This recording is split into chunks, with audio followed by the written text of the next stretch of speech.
बिस्मिल्लाहिर्रहमानिर्रहीम। अस्सलाम वालेकुम व्यूअर्स, कैसे हैं आप सब? उम्मीद करती हूँ आप ठीक होंगे। अल्हम्दुलिल्लाह मैं भी ठीक हूँ। आज मैं आपके साथ रमज़ान स्पेशल रेसिपी शेयर करने जा रही हूँ जो खजूरों और नट से बनेगी। जिसमें मैंने 1 किलो खजूर और बादाम, पिस्ता, जो भी आप नट्स यूज़ करना चाहें, किशमिश, तिल और देसी घी का इस्तेमाल करूँगी। बनाना इसको बहुत ही आसान है और बहुत जल्दी भी बन जाती है। 1 किलो हम इसमें खजूर यूज़ कर रहे हैं। आप कोई भी मतलब खजूर ले सकती हैं जो भी आपको पसंद है। अगर नरम होगी तो वो ज़्यादा बेस्ट है, क्योंकि फिर वो इसको छीलना और उसका सीड्स निकालना भी ईज़ी हो जाता है और इसको चॉप करना भी ईज़ी हो जाता है। अब मैंने खजूरों को सबसे पहले इनको चॉप कर अलग कर देना है, इसके सीड्स को अलग कर देना है। जब ये सारे सीड्स जो हैं वो निकल आएंगे, देखिए खजूरें मेरी सॉफ्ट थी तो आराम से मेरे सीड्स जो हैं वो निकल रहे हैं आराम से। फिर मुश्किल नहीं होती। अगर खजूर जो है वो सख्त होगी तो फिर उसके बीज निकालना भी थोड़ा मुश्किल हो जाता है और चॉपिंग भी ज़रा मुश्किल हो जाती है।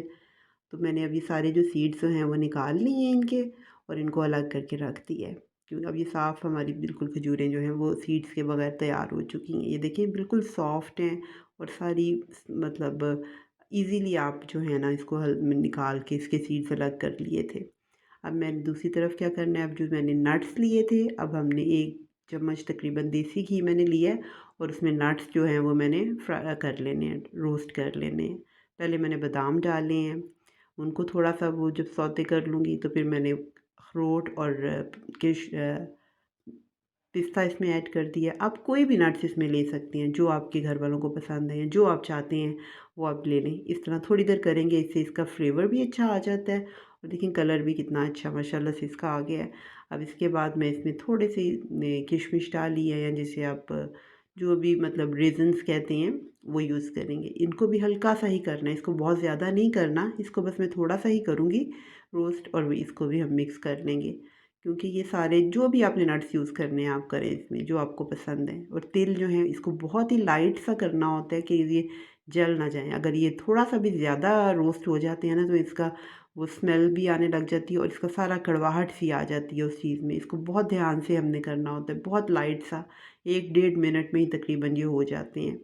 अब ये सारे नट्स जब मैंने रोस्ट कर लिए तो बस अब इनको मैंने चॉप कर लेना है। ये देखें बहुत ज़्यादा मैंने इसको पाउडर नहीं बनाना, दरदरा सा जैसे हल्का सा कर लेना कि इस तरह। ये देखिए इस फॉर्म में मैंने कर लिया इसको। अब जो मैंने खजूरें करके रखी थी सीड्स निकाल के, उनको मैंने चॉप कर लेना है। ज़रा थोड़ा सा टाइम लगता है इसको, मतलब हल्का हल्का करना पड़ता है। खजूर है चाहे वो सॉफ्ट भी है, थोड़ा सा वो होती है। अब मैंने थोड़ा देसी घी लिया है, 1 से 1.5 चम्मच। तो मैंने उसमें जो खजूरें पीस के रखी थी, चॉप करके रखी थी, वो मैं उनको इसमें थोड़ा सा पकाऊंगी ताकि ये थोड़ी सी सॉफ्ट हो जाए।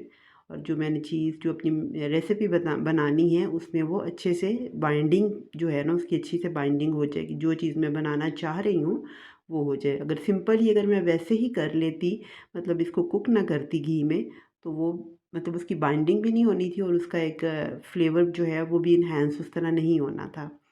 अब मैंने वो जो ड्राई रोस्ट कर जो सारे चॉप करके सारे ड्राई फ्रूट्स रखे हुए थे वो मैंने इसमें ऐड कर दिए। ये देखिए बिल्कुल पाउडर नहीं बना हुआ, ये दिखने में भी इतना अच्छा लग रहा है और इसका फ्लेवर भी बहुत अच्छा माशाल्लाह बनता है, बहुत अच्छा टेस्ट इसका आता है। अब इसको थोड़ा सा ना मुश्किल हो जाता है, ये देखें सख्त हो, क्योंकि इसकी थोड़ी जो खजूरें और नट्स जब डलते हैं तो फिर मैं इसमें दूसरा चम्मच अब इस्तेमाल कर रही हूँ, क्योंकि वो उस चम्मच से ज़्यादा ज़ोर लग रहा था। तो ये स्टील के चम्मच से आराम आराम से फिर वो मिक्स हो गए थे स्ट्रांगली। अब मैंने उसको गरम निकाल लिया इसमें और इसको जल्दी से थोड़ी देर में जब थोड़ा सा नॉर्मल हो जाएगा, चम्मच की मदद से पहले मैंने उसको थोड़ा किया है तो, और क्योंकि गरम था ये, फिर उसके बाद मैं इसको थोड़ा सा जब नॉर्मल हो जाएगा तो उस वक्त ही फिर मैंने अपना जो अगला प्रोसेस है वो साथ कर लूँगी। अब मैंने इसको हाथ से मिक्स कर रही हूँ ताकि ये अच्छी तरह से मटेरियल जो है वो मिक्स हो जाए। जो उधर भी थोड़ी सी कमी रह गई थी वो इस पॉइंट पे आके सारा ठीक हो जाए। अभी अच्छे से देखिए मेरा मटेरियल कितना अच्छा मिक्स हो गया, स्मूथ सा मेरा मटेरियल है। अगर हम कुक ना करते तो ये मटेरियल ऐसा नहीं बनता, वो बिल्कुल वो फिर थिक थिक सा और सख्त सा रहना था। एक तरफ अब मैंने जी बटर पेपर तैयार कर लिया है, क्योंकि मैंने इसका स्विस रोल टाइप बनानी है। तो मैंने नीचे थोड़ी सी घी का लगाया, देसी घी में लगा रही हूँ, आप ऑयल भी लगा सकते हैं जो आप चाहते हैं, ताकि इसकी ग्रीसिंग और इसको शेप जो मैंने बनानी है वो रोल्स की वो इजीली बन जाएगी।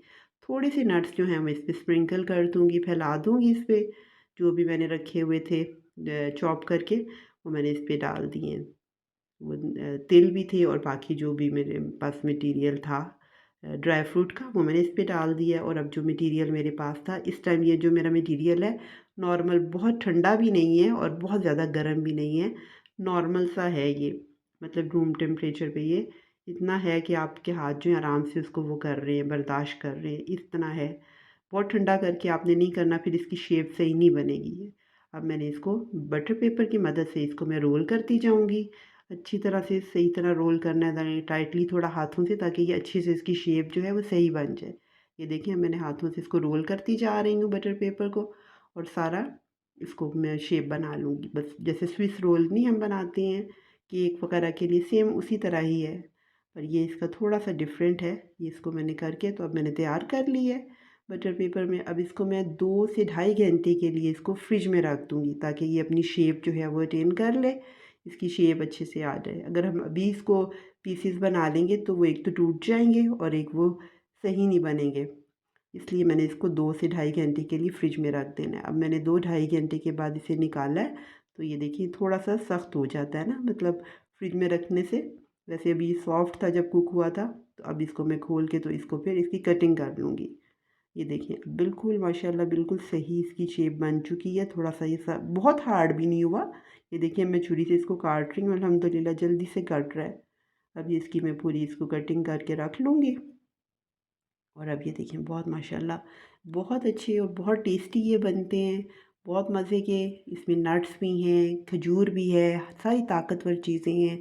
अफ्तारी के बाद अगर हम इसका एक भी पीस आप खा लेंगे तो आपके लिए बहुत अच्छा है, एनर्जेटिक है। बड़े भी इसको आराम से खा सकते हैं, जिनके लिए नट्स को चबाना ज़रा मुश्किल होता है, तो इसीलिए उनके लिए, बच्चों के लिए, सबको ये बहुत टेस्टी लगेगा। आप ज़रूर ये अपने घर में रमज़ान में बना के रखिएगा। बॉक्स एक बना के आप रख लें, तो रोज़ आप थोड़े से निकाल लें और यूज़ कर लें। वैसे भी काम भी आसान हो जाएगा, और टेस्ट का टेस्ट और आपका डिफरेंट थोड़ा सा यूनिक हो जाएगा आपके पास। चलिए अब मैं साथ ही झटपट आपके साथ एक और छोटी सी रेसिपी शेयर करती हूँ। मैंने जब ये बना लिया तो थोड़े से नट्स भी थे और थोड़ा से फूल मखाने मेरे पास पड़े थे, जो कि वो भी बहुत ताकतवर होते हैं। तो मैंने एक तरफ ये गुड़ जो है वो रखा, उसमें थोड़ा सा पानी डाला था, 2 टेबल स्पून मैंने इसमें पानी डाला था। तकरीबन ये मेरे पास 100 से 150 ग्राम जो है वो गुड़ था, उसको मैंने रख दिया हुआ है। और 1 चम्मच छोटी मैंने इसमें देसी घी डाल के, ये मैं बहुत दफ़ा इसकी रेसिपी शेयर कर चुकी हूँ आपके साथ। और जो नट्स मेरे पास बचे हुए थे और फूल मखाने जो कि बहुत ही ताकतवर हैं बड़ों के लिए, बच्चों के लिए, और रमज़ान में वैसे भी इतनी वीकनेस हो जाती है, तो ये चीज़ें हमें ज़रूर यूज़ करनी चाहिए। तो मैंने इनको सबको मिक्स कर दिया उन नट्स को, और इसको भी गरम गरम ही ना हमने इसकी भी शेप बना देनी है। अगर ये भी ठंडे हो गए तो ये फिर इसकी शेप भी नहीं बनेगी और वो बिल्कुल आपके वो सख्त हो जाएंगे। इसलिए अभी ये थोड़े थोड़े गर्म ही हैं, तो मैं हल्के हाथों से इसको बनाती जा रही हूँ। हल्का सा ऑयल मैंने हाथ पे लगा लिया था, घी। और ये देखिए मज़ेदार से मेरे ये भी बॉल्स तैयार हो चुके हैं। ये मैंने यानी कि 2 रेसिपीज़, एक खजूर की और एक ये नट्स विद ब्राउन शुगर, ये डायबिटिक पेशेंट्स के लिए भी बहुत अच्छी है, सबके लिए बहुत हेल्दी है। अगर आपको मेरी रेसिपी पसंद आए तो मुझे ज़रूर फीडबैक दें, मेरे चैनल को सब्सक्राइब करें, लाइक करें, शेयर करें। अल्लाह